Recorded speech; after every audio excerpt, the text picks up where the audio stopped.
Hai, ini aku. Gimana kabar teman-teman? Aku harap kalian sehat dan baik-baik aja ya.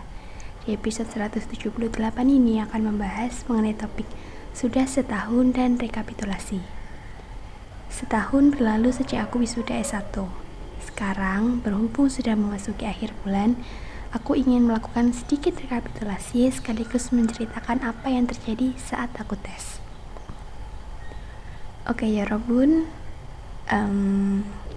udah setahun berlalu ya sejak aku melaksanakan wisuda S1 di akhir Oktober 2023 lalu. Aku bersyukur bisa nyelesain kuliahku dan dapetin gelar sarjanaku. Aku berharap semoga ilmu yang udah aku dapat kelak akan bisa bermanfaat buat diriku sendiri dan banyak orang. Ya Robun, saat aku ngetik dan rekaman episode ini, posisinya alhamdulillah aku udah selesai tes SKD CPNS 2024. Sebenarnya banyak yang mau aku ceritain, tapi ragu bilangnya. Mungkin sementara ini aku cuma bisa cerita sedikit aja ya. Buat versi lebih jelas, maybe di episode kapan gitu. Oke? Ya, jadi kemarin aku tes SKD di suatu universitas. Karena lokasinya bisa dibilang jauh dari rumah, alhasil aku dianterin sama ayah. Nah, pas sampai di lokasi itu, karena masih ada cukup banyak waktu sebelum registrasi sesiku, jadi aku sama ayahku nunggu di masjid dulu.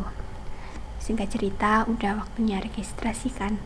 Ya udah aku ke tempat registrasinya. Tadinya tuh aku pikir proses registrasi, terus penitipan barang, body check, pemberian PIN, sampai ke ruang steril dan akhirnya masuk ke ruang ujian itu bakal selama itu kerasanya. Tapi ternyata enggak loh. Kayak tiba-tiba udah waktunya masuk ruang ujian aja gitu. Terus ya udah kan akhirnya ujian dimulai. Itu benar-benar seruangan diam semua, hening, enggak ada suara. Semua fokus ke laptop masing-masing, semua fokus ngerjain ujiannya. Kan buat tes SKD ini ada 110 soal yang harus dikerjakan dalam waktu 100 menit. Nah, aku tuh ngerasa kurang waktunya.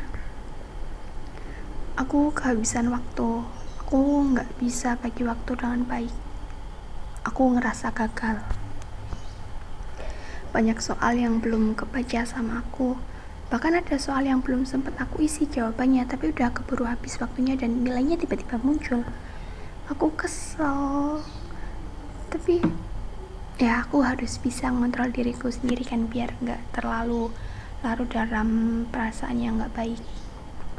Aku juga harus banyak-banyak bersyukur karena atas pertolongan Allah, aku bisa dapat nilai yang cukup bagus. Alhamdulillah, nilai TWK, TIU, dan TKP ku lolos passing grade. Ya, aku berharap semoga aku bisa lolos rankingan dan lanjut ke SKP. Semoga ya Allah, tolong bantu doa ya Robun. Terima kasih. Oh ya, di bulan Oktober 2024 ini, selain aku melaksanakan tes SKD, di Oktober ini tuh aku beberapa kali kondangan tahu.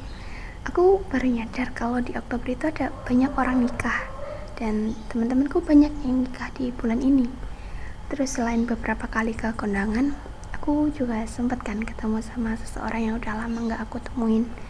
Selain itu, di Oktober ini aku juga seneng banget karena akhirnya lagu barunya Mas Jin yang judulnya I'll Be There udah rilis. Ya Robun tahu gak? Ternyata bener loh. Aku nangis pas dengerin I'll Be There. Waktu itu aku nangis pas nonton MV plus aktifin subtitle bahasa Indonesia. Jadi aku bisa ngerti lirik lagunya dalam bahasa Indonesia itu gimana. Aku terharu pas tahu itu. Aku nangis. Dan aku jadi makin sayang sama Mas Jin. Dear Mas Jin dan tim yang terlibat di dalam lagu I'll Be There, terima kasih ya atas lagu yang luar biasa indah ini. Terima kasih udah bikin lagu yang bisa bikin aku semangat lagi. Semoga album happy-nya Mas Jin dan semua aktivitas yang akan datang dapat dilancarkan dan disukseskan. Amin. Kayaknya segitu aja dulu ya Robun cerita dari aku. Kalau ya Robun mau cerita-cerita ke aku, ya Robun bisa langsung DM ke Instagram podcast makan malam ya. Ya udah segitu dulu ya, jangan lupa makan malam. Sampai ketemu di episode selanjutnya. Enjoy your dinner ya Robun.